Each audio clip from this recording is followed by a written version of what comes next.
फातिमा की रानी माँ, प्रभु यीशु की माँ, आसरा तू ही है माँ।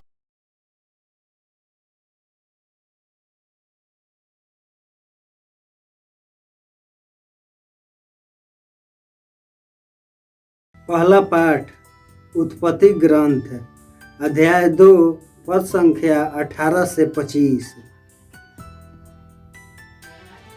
प्रभु उसे आदम के पास ले गया, वे दोनों एक शरीर हो जाएंगे।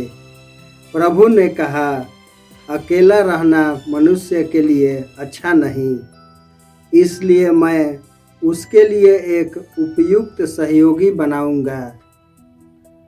तब प्रभु ने मिट्टी से पृथ्वी पर के सभी पशुओं और आकाश के सभी पक्षियों को गढ़ा, और यह देखने के लिए कि मनुष्य उन्हें क्या नाम देगा।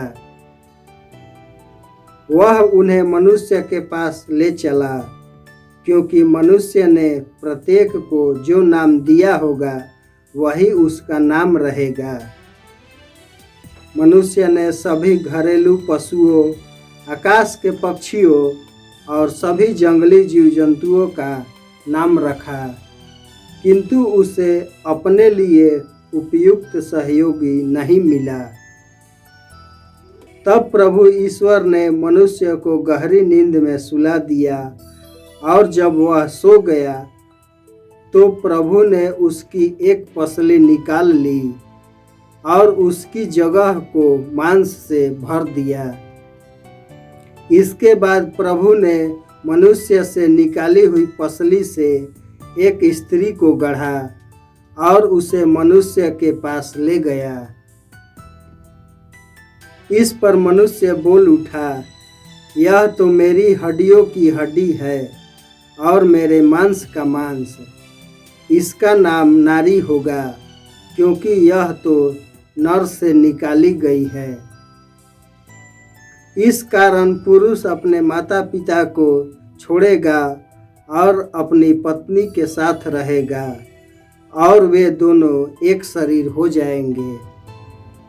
वह मनुष्य और उसकी पत्नी दोनों नंगे थे, फिर भी उन्हें एक दूसरे के सामने लज्जा का अनुभव नहीं होता था।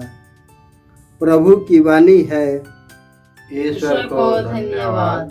भजन अनुवाक्य। प्रभु पर श्रद्धा रखने वाले धन्य हैं। प्रभु पर श्रद्धा रखने वाले धन्य हैं। धन्य हो तुम जो प्रभु पर श्रद्धा रखते हो और उसके मार्ग पर चलते हो। तुम अपने हाथ की कमाई से सुख पूर्वक जीवन बिताओगे।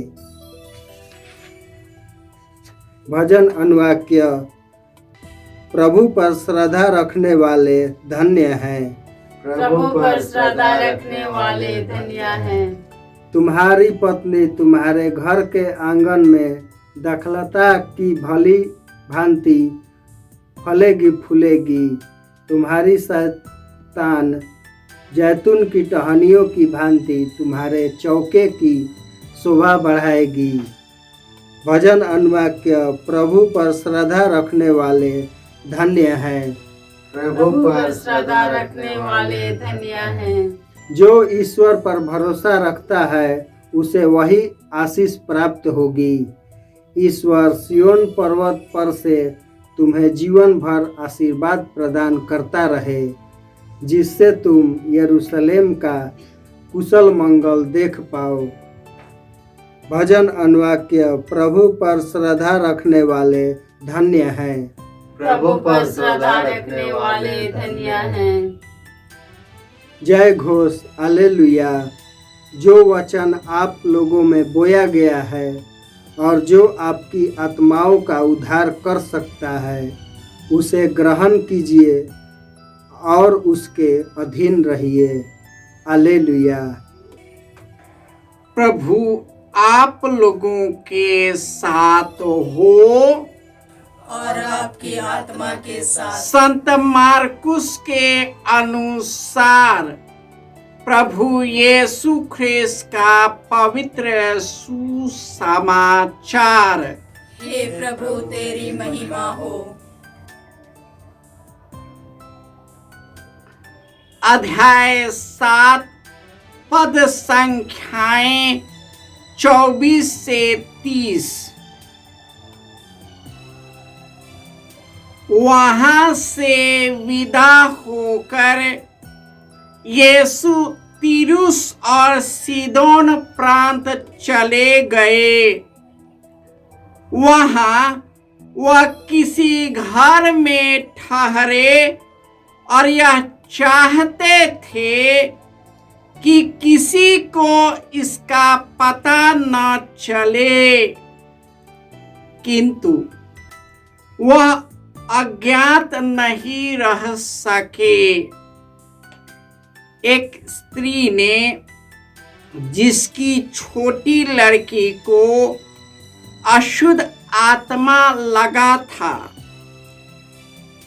तुरंत ही इसकी चर्चा सुनी। वह उनके पास आकर उनके चरणों पर गिर पड़ी। वह स्त्री गैर यहूदी थी। वह तो जन्म से सिरुफिनिकी थी। उसने यीशु से विनती की कि वह उसकी बेटी से अपदूत को निकाल दे।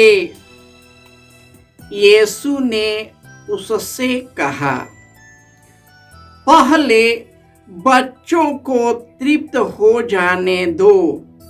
बच्चों की रोटी लेकर पिल्लों के सामने डालना ठीक नहीं है।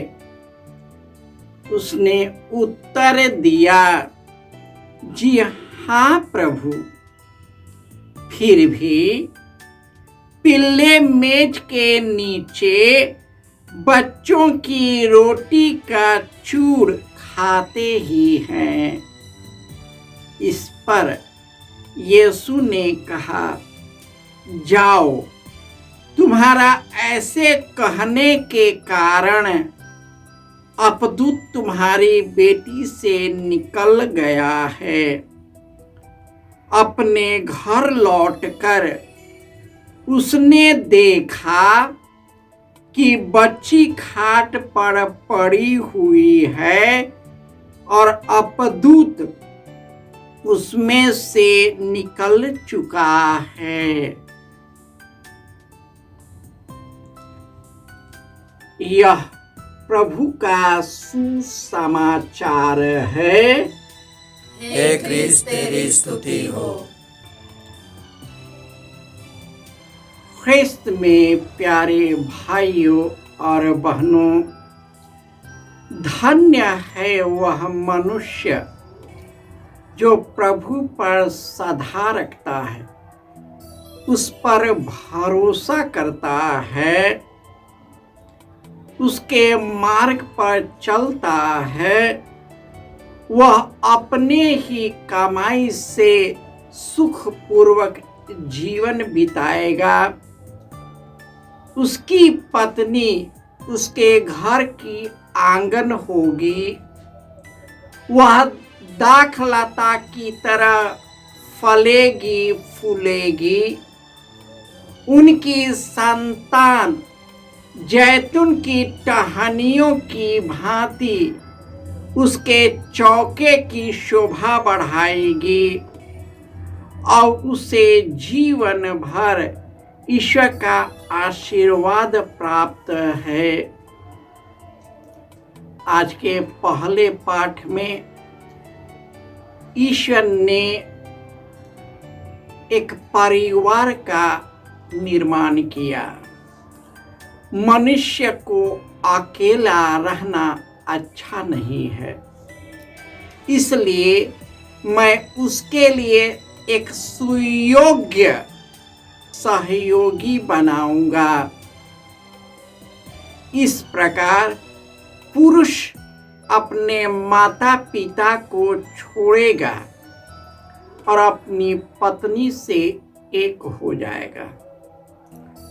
जो ईश्वर को प्यार करते हैं, ईश्वर उनके कल्याण के सभी बातों में उसकी सहायता करता है। और जो ईश्वर को प्यार करता है उसके लिए कई परीक्षाएं भी आती हैं। आज के सुसमाचार में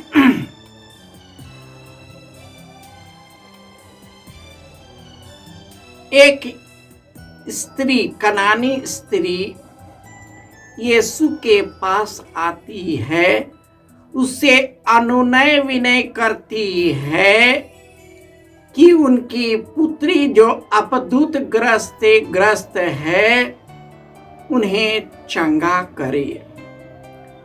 परंतु यीशु उससे कहते हैं, पहले बच्चों को तृप्त होने दो। बच्चों की रोटी लेकर पिल्लों के सामान डालना ठीक नहीं। कनानी लोग पिल्ले ही कहाए जाते थे, क्योंकि यहूदी उन्हें नीच दृष्टि से देखते थे। परंतु उसके विश्वास को देख यीशु अपने आप को रोक नहीं पाया और उसकी मनोकामनाएं पूर्ण करता है। हमारी जिंदगी में कई परीक्षाएं आएंगी।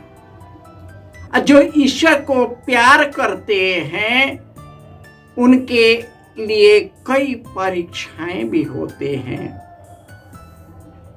और उन्हें कई प्रकार के दुखों से जाना पड़ता है। लेकिन जो ईश्वर में अटल रहता है, इसी स्त्री के जैसे अटल रहता है, ईश्वर उनकी सभी मनोकामनाओं को पूरा करता है। यीशु के कारण हमें कई यंत्रणाएं सहनी पड़ सकती है, कई दुखों से होकर जाना पड़ सकता है, क्योंकि खुद यीशु ने दुख उठाया और उन्होंने हमारे दुखों को अपने पुनरुत्थान के द्वारा आनंद में बदल दिया। अतः ईश्वर से जुड़कर पवित्र आत्मा के द्वारा हम आत्मिक शक्ति पाए, ताकि हमारे जीवन के दुखों को सामना करते हुए उस पर विजय हासिल करें। जिस प्रकार कनानी स्त्री ने यीशु पर विजय हासिल कर ली, उन्हें पूर्ण विश्वास था कि यीशु ही उन्हें चंगा कर सकता है, और इस प्रकार उसी के विश्वास के द्वारा यीशु उनकी सभी मनोकामनाओं को पूरा कर देते हैं। उसी प्रकार ईश्वर हमारे मनोकामनाओं को पूरा करेगा जो ईश्वर के इच्छा से होता है। जय यीशु।